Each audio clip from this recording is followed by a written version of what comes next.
Vous l'avez sans doute compris, vous êtes dans votre émission Honneur Politique. Honneur Politique, une émission donc de débat qui vous aide à mieux comprendre les faits marquants de l'actualité de la semaine, de la journée, j'allais dire, et pourquoi pas au plan international. Alors, Monet, je le rappelais dans mon intro tout à l'heure, au niveau de la Caisse nationale de sécurité sociale, plus rien ne va entre le directeur général et son adjoint.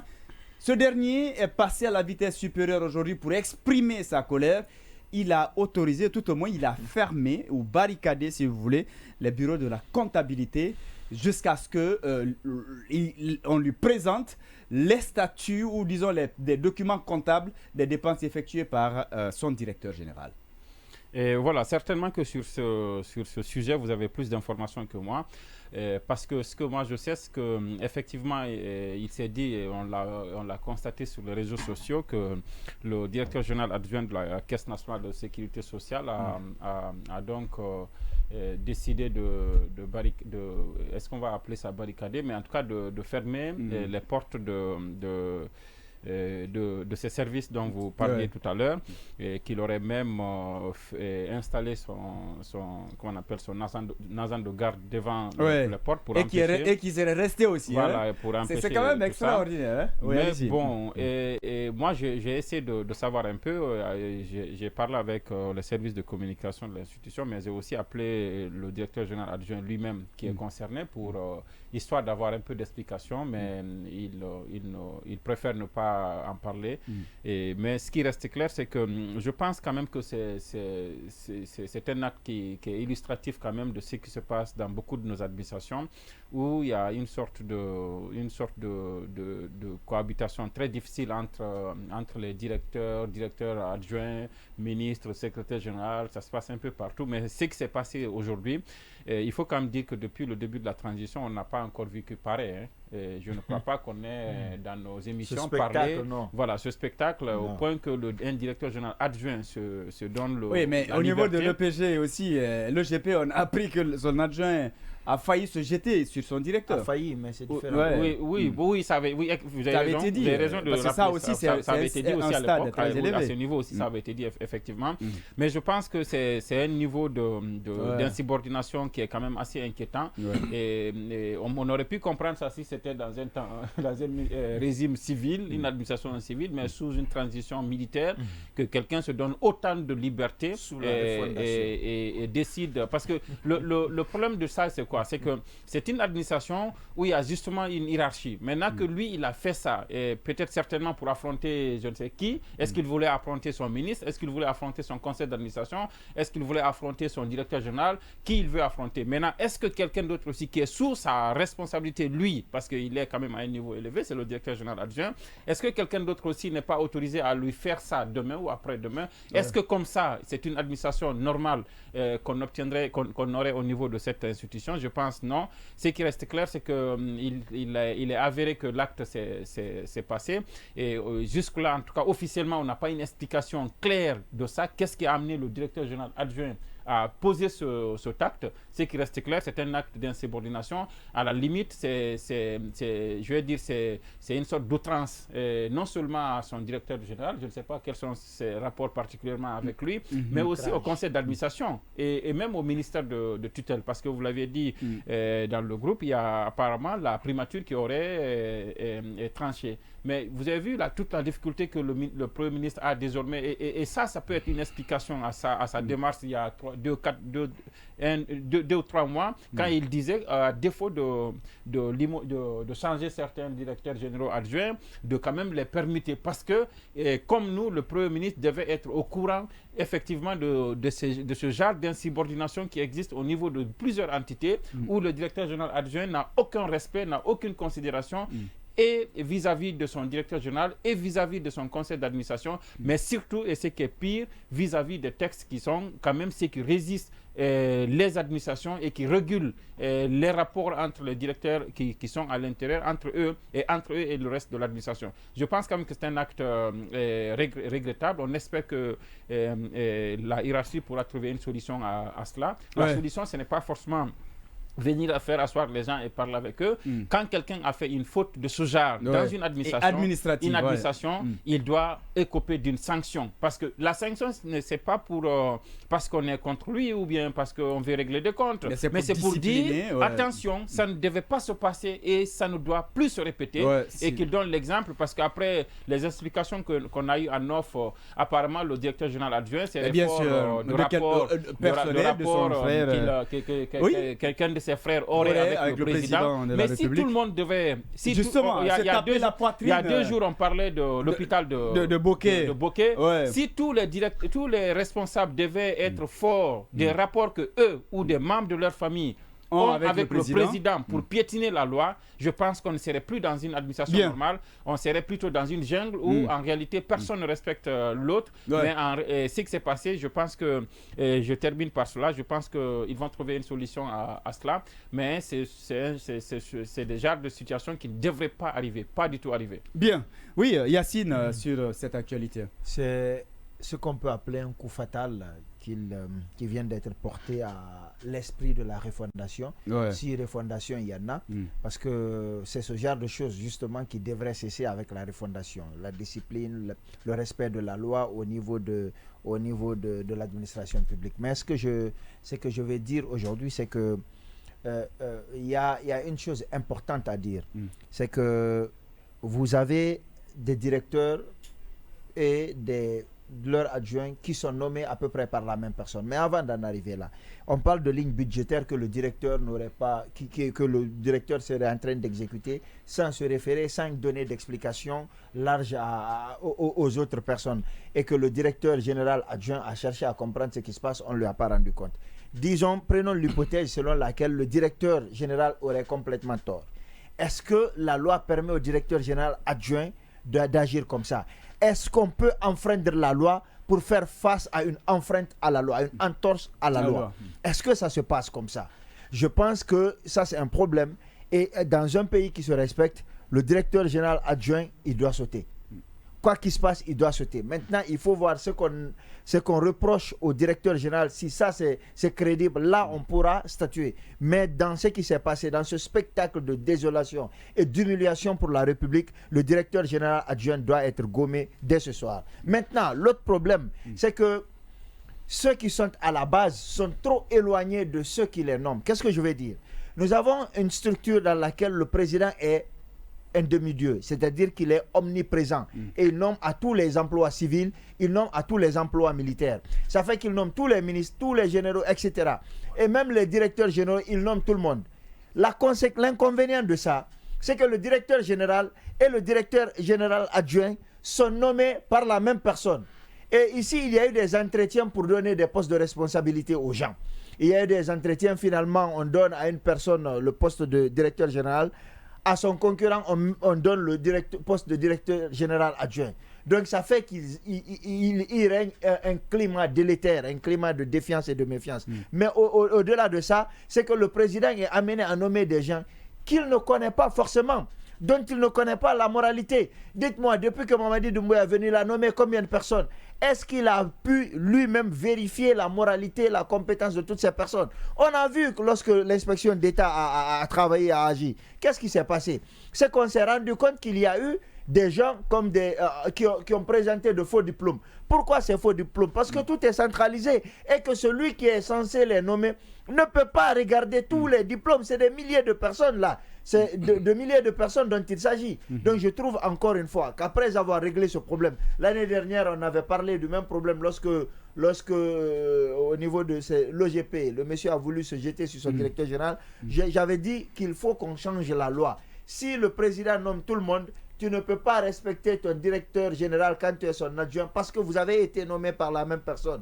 Il faut que la structure change et que la hiérarchie des normes soit, même si elle est claire, mais que la façon de nommer les gens change. Sinon, on ne va pas s'en sortir. C'est pourquoi le ministre peut parler à son responsable de cabinet, il ne l'écoute pas. Parce que le même décret qui a nommé le ministre, c'est un décret qui a nommé son chef de cabinet. C'est ce que Mohamed Ba vient de mettre ici. Son secrétaire général. C'est le même message que Mohamed Ba. À ce niveau-là, tu ne lui dois rien, il ne peut pas t'enlever, il ne peut rien contre toi. Ça fait que si tu as un temps soit peu une proximité avec les gouvernants, tu surfes sur ça. Parce que si ça réussit, tu gagnes. Si ça ne réussit pas, de toute façon, le directeur ne peut rien contre toi. Je pense qu'il faut qu'on repense au système de nomination dans notre administration. Sinon, on fera encore face à ce genre de problème. On ne va pas s'en sortir. Bien, on apprend qu'ils ont maintenant ouvert le bureau et que voilà, les employés sont revenus. C'est la primature intervenue. Oui, bien sûr.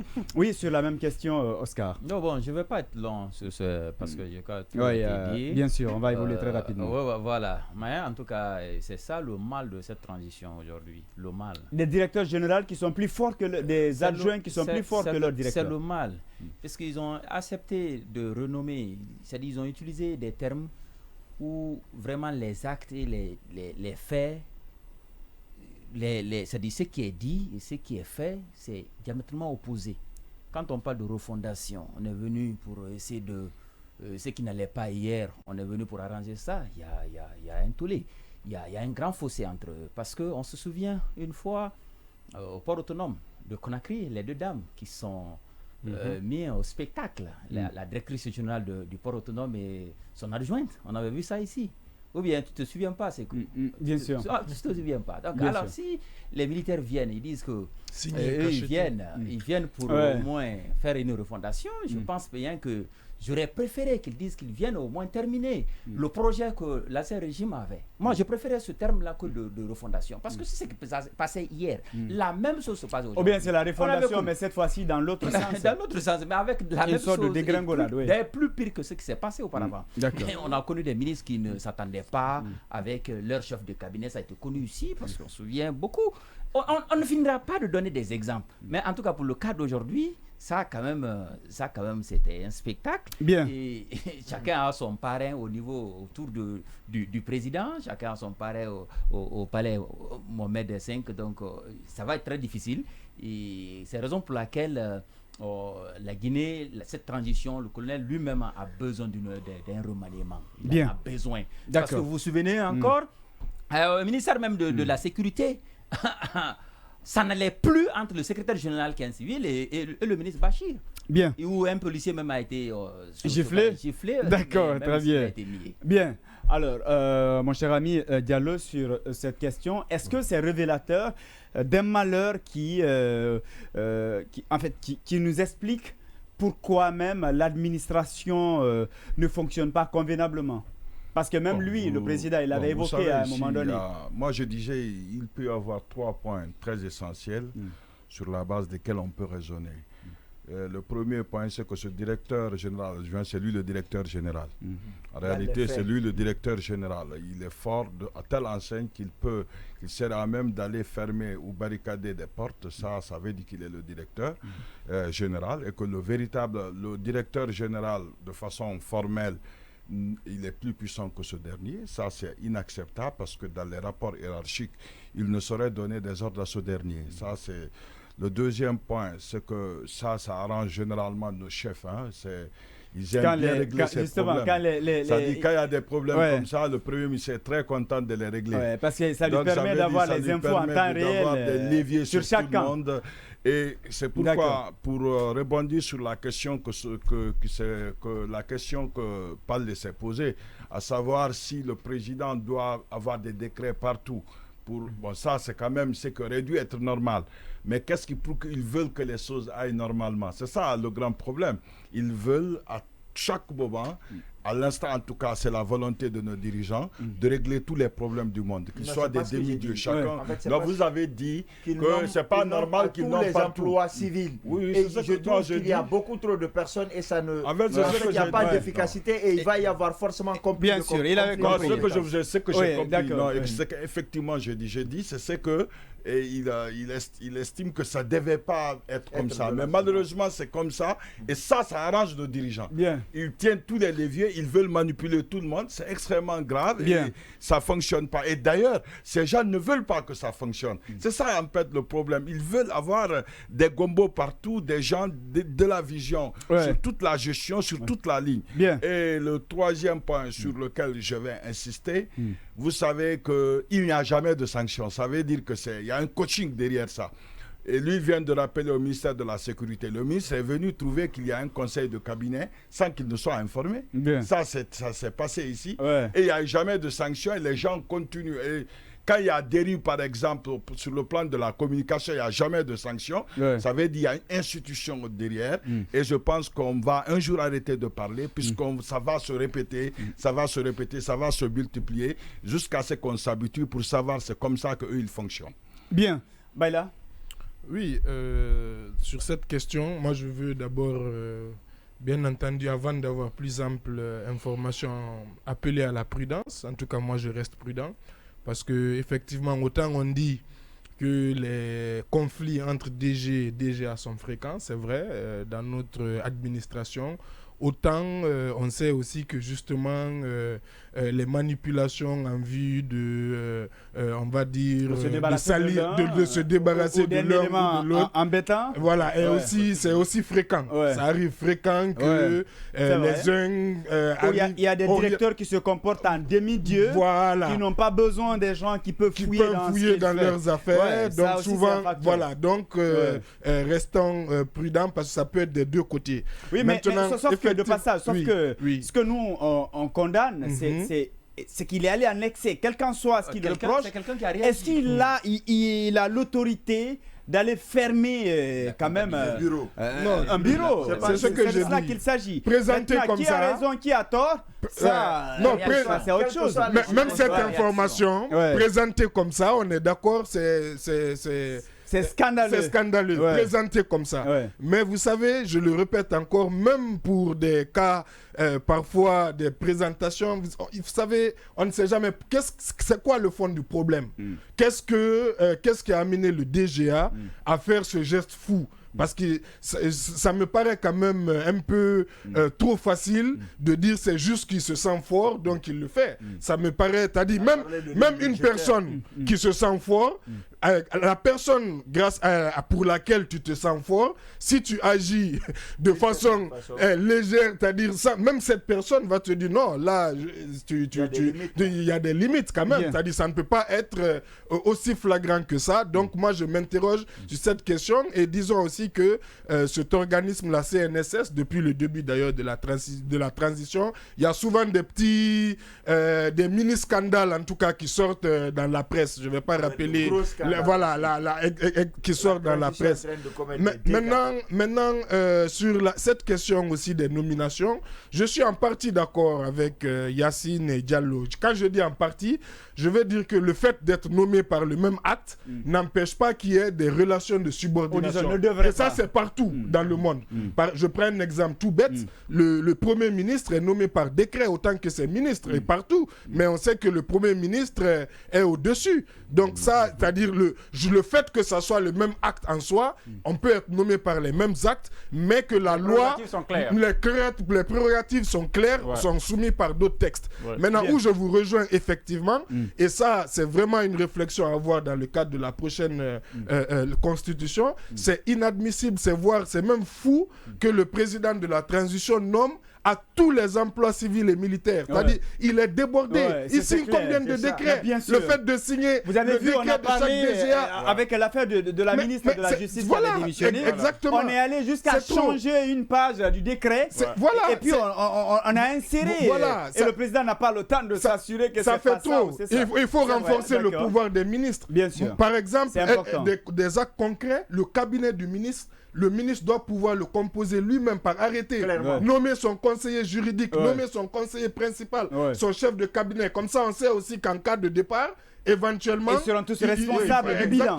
C'est comme ça fonctionne. Et en général, les directions, là, ils restent là. Il y a l'évolution hiérarchique et aussi donner aussi la possibilité derrière aussi à nommer certains cadres au sein du ministère plus que les chefs de division. Parce qu'à date, c'est le plus haut cadre que peuvent nommer un ministre, ce sont les chefs de division. Bien. Totalement d'accord. Non, mais rapidement, là-dessus. La preuve que c'est pas pertinent que le président, qu'il soit celui qui nomme à tous les niveaux, parce qu'il ne fait pas d'enquête de moralité, très souvent, nous le savons. Il n'en a pas longtemps. En principe, ça devrait être. C'est-à-dire qu'on doit vous nommer. Il y a même parfois la police qui fait des enquêtes sur vous pour des rapports comme ça sont remontés au ministre qui fait la proposition au président. Mais c'est pas comme ça se passe. Ça ne se passe pas comme ça. Mais vous voyez, vous regardez, il y a certaines administrations qui sont bloquées. Parce que justement, on attend un décret depuis 1 an. Depuis 6 mois, on attend un décret. Par exemple, pour les statuts. Voilà, les statuts. Ou bien le DG est nommé, ou bien le DGA n'est pas encore nommé. Le DG, conseil il y a le conseil d'administration. Et ça fait parfois 1 an, il y a des structures qui courent derrière. Et puis, c'est l'informel. Ce n'est même pas maintenant le Premier ministre qui prend des propositions de ministres pour envoyer sur le président. Les décrets sont signés selon vos rapports. Vous, ministre et le président, vous pouvez aujourd'hui faire une proposition et que votre décret soit signé demain ou après-demain, parce que vous avez de bons rapports, vous avez des entrées au niveau de la présidence. Un autre collègue ministre qui n'a pas ces rapports-là, il peut avoir des propositions, des projets de décret qui peuvent rester, qui peuvent ne même pas passer en conseil des ministres. Pour revenir au factuel, je pense que ce qui s'est passé, il n'y a pas 1000 manières de le décrire, c'est de l'insubordination, pas seulement au directeur général, mais il faut quand même signaler qu'au niveau de la caisse et d'autres entités qui sont comme la caisse, il y a une structure qu'on appelle le conseil d'administration qui peut arbitrer. Qui est d'ailleurs au-dessus du directeur arbitrer. Ensuite, cette caisse nationale de sécurité sociale relève du ministère en charge du travail, qui peut aussi arbitrer. Ensuite, vous avez la primature. Donc, mais si vous devez vous prévaloir de vos rapports que vous avez à la présidence pour vous substituer au directeur général et poser des actes que le directeur général, même que le directeur général aussi, parce que les rapports entre le service comptable, ça il faut le dire aussi, les rapports entre le service comptable et la direction générale, ces rapports sont réglementés. Ce sont parfois des gens qui ont une certaine possibilité de même dire non au directeur général. Bien sûr. Il y a cette possibilité.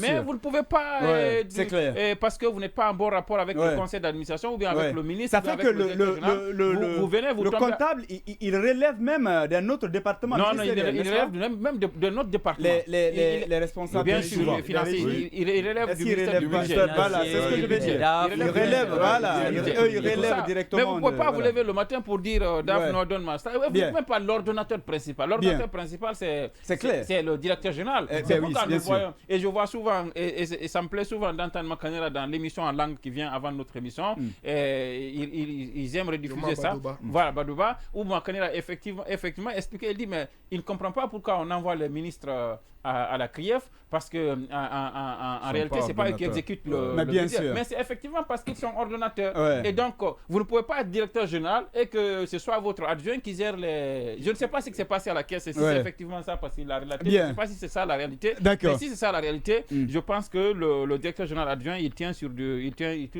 du mauvais bout le truc. Mais il faut quand même, une fois encore, que cette situation...